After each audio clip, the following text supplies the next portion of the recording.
Hey besties, and welcome or welcome back to my channel. For those who don't know me, I'm Sophia and I love reading romance books. It is that time of the month again when I do my monthly reading wrap up. I had a fairly decent month this month. I read, 5 books, and I actually managed to successfully stick to my TBR, which is so rare for me, but I think it's because I was kind of forced to stick to it. And of course, if you enjoy this video, please don't forget to like, comment and subscribe because I would love to have you here. The first book I read this month I did already mention in my October wrap up, November TBR, because I'd already read it at the time of filming, but that is Hate by Tate James. I gave this book 4.5 stars. It's a dark romance reverse harem set in college. Oh my god, it was so good. I absolutely loved it. I swear Tate laced these pages with crack because I could not put it down. It was so good. I definitely took this book at face value, which I think did improve my reading experience because I, to be totally honest, wasn't expecting too much, and I went into it with kind of low expectations and it just absolutely blew me away. This series definitely deserves so much more hype. I really want everyone I know to read it. The plot is a fairly basic revenge plot after the 3 guys inadvertently land MK in prison, and upon her release she finds out that she's actually going to be living with the 3 of them. There's also a whole subplot, I would say, but also plot because it develops into a major plot point later in the books, about a stalker who stalked MK's mum and is now after MK. It hasn't really been fleshed out too much in this book, but I'm pretty sure it's going to continue over the next 4, so that is going to be interesting to read about. So as I said, the plot was fairly basic, but that isn't what kept me reading. The characters were so funny. I absolutely adored them. They were definitely the stars of the show. I actually really liked MK despite her brattiness and immaturity, and I'm really looking forward to seeing how her character develops over the next 3 books. The 3 guys were also so funny. I really loved MK and Archer's beef. I thought it was so entertaining, and I'm really looking forward to reading about his redemption arc, which I'm not sure which book it's in, but I can't wait for it. And of course, Mr. Steele. Steele is my absolute favorite. He's the little quiet bad boy, and oh my god, he's just so precious. I love him so much. Steele and MK are also the only ones to get physically intimate in this first book, but it will progress and expand over the next 3. Cody was also so fun. I really enjoyed his and MK's banter because honestly, if the love interests are going to be convincing to me, they need to have really good banter. Anyway, overall, I love this book. Please read it. It deserves so much more hype than it gets. It's so good. Check trigger warnings though.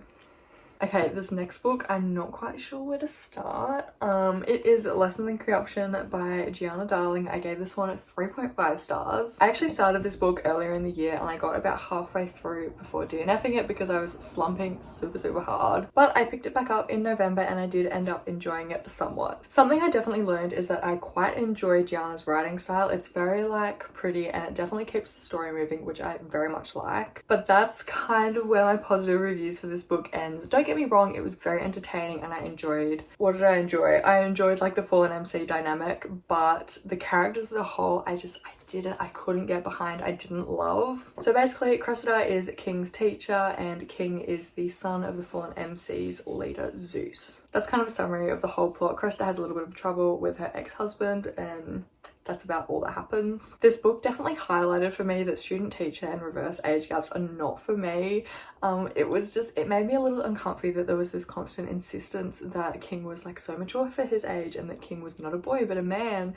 It just made me feel a little bit icky inside, and yeah, that sort of dynamic is definitely not my cup of tea. It was kind of like they were constantly trying to justify their relationship, but it's babe, I know what's going on, I know it's taboo, stop trying to justify it to me, just accept it, move on, continue with the story. I don't know, because there was that insistence throughout the whole book. It wasn't like it was just the first little bit, it was the whole book, and it got a little bit repetitive.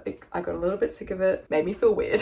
Although with all that being said, I would still recommend this book to people who like student teacher, to people who like reverse age gaps, because I definitely think it's a very well written one. I don't like those tropes, so I didn't love this book. I also unfortunately don't think I'm going to continue with the Fallen MC series because I'm pretty certain that most of the books are massive age gaps. And as I keep reading these massive age gaps, I keep learning that they're just not for me. They just make me a little bit uncomfortable and I don't really like them. But yeah, if everything I just said is a green flag to you, please by all means pick this book up. Oh my god, look at me sticking to a TBR. Who is she?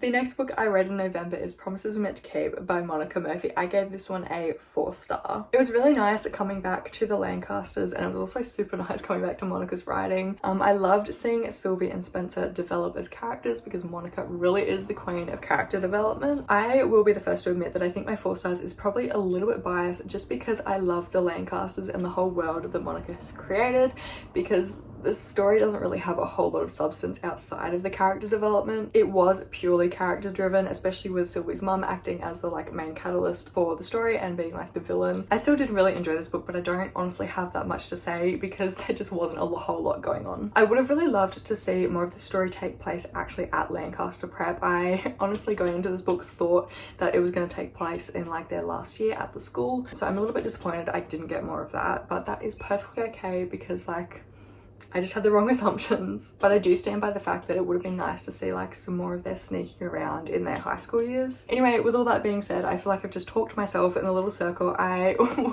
would still recommend this book if you have read and enjoyed Things I Wanted to Say and A Million Kisses in Your Lifetime, because this one sort of follows on nicely from those two. And it was also, oh my god, speaking of A Million Kisses in Your Lifetime, I literally screamed when we got a Crew and Ren cameo. Oh my god, it was amazing. The 4th book I read in the month of November is Sweet Temptation by Cora Riley. I gave this one 4.5 stars. Sweet Temptation is an arranged marriage, age gap, single father mafia romance. It was definitely a very typical Cora Riley plot, with the majority of the story actually taking place in the one house, and obviously with the arranged marriage, everything like that. It was very typical of Cora, but I did enjoy it nonetheless, especially after the fuckery that was Twisted Cravings and By Sinai Rice Part 1. With all that being said, the like one location of the house, it was made more interesting by the addition of the 2 kids and also the dog. That definitely mixed up the dynamics a bit, made it a bit more interesting. And also I'm saying there was one location because there was genuinely like one main location, but they also like went to Cassio's beach house and things like that. So it didn't just take place in the house. I'm just saying that like the majority of the story took place there. With that being said, I did really enjoy this book. It was so nice coming back to Cora, especially after these two. And yeah, it was really nice just coming back to the typical mafia plot, which I haven't read in quite a while. There was also a really honestly good twist in this book, which I did not see coming whatsoever. And the whole like subplot about Cassio's wife, so entertaining. It was also really nice seeing Gulia mature as a character and kind of grow into herself and like be accepted by Cassio, because she's a little bit of a hippie at heart, which does not fit into Cassio's life whatsoever, but it was really nice seeing him like learn to accept her. One thing I would have liked to have seen is a little bit more character depth to Cassio. The only sort of character traits of his was that he was a knockoff Luca, he loved his kids and he enjoyed a little bit of pool. So I would have liked to see him be developed a little bit more, but you know, beggars can't be choosers. And the last book I read in November, I actually finished yesterday on the 29th. Today's the 30th, there you go. The Christmas tree goes up tomorrow, I'm so excited. Anyway, I finished this book yesterday, and that is Consider Me by Becca Mack. I gave this 4 stars. This book was pretty cute, I did enjoy it, however it was way too freaking long. Carter is the captain of the Vancouver Vipers, and he has a massive fuckboy reputation, which keeps continually coming back to bite him in the ass in his pursuit of Olivia. So on Carter's hockey team, there is Emmett, and Emmett's girlfriend is best friends with Olivia, and that's kind of how they meet. I did like the reformed fuckboy plot point, though the insecurity from Olivia, even after Carter proved himself to be like very much trustworthy, and the like repetitive fights because of it did grate on my nerves a little bit. It just felt a little bit repetitive, a little bit sagging. It made the book kind of sag in the middle. Though I will give kudos because the characters did actually have a surprising amount of maturity when it came to handling Olivia's insecurity and Carter's past, because as we all know, say it with me everybody, miscommunication is my least favorite trope.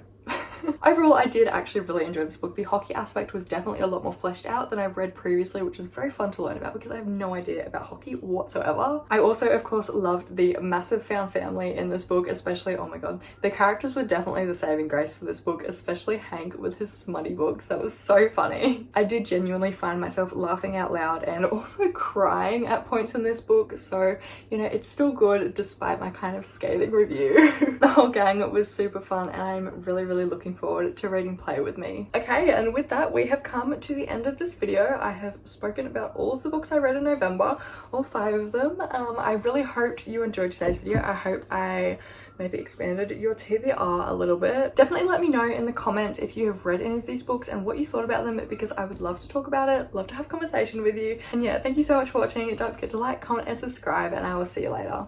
Bye!